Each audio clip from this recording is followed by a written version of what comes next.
Hello Internet, I'm Matt Haas. This is Awesome Wood Things and another Learn Adobe Illustrator quick tip. Let's get right into it. Okay, we have a bunch of awesome objects here. Let's get some guides. We'll do a horizontal one and a vertical one. So we'll start with our rulers, Command R on the keyboard. Go to the top ruler, drag down a guide. Okay, there's my horizontal. Let's do the vertical. Oh no, I've dragged the wrong guide out of the wrong ruler. What do? Well, if you drop it, you can try and delete it. Oops, they're not selectable by default, so you can unlock the guides, highlight it, delete it, and get that up. Again, I picked the wrong one.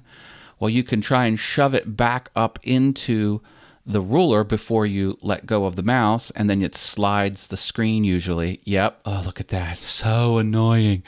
Command 0 recenters things. Or you can go all the way over here and drag a vertical guide out of the left ruler and then put that one into place. But that's so far away. Ain't nobody got time for that. Ain't nobody got time for that.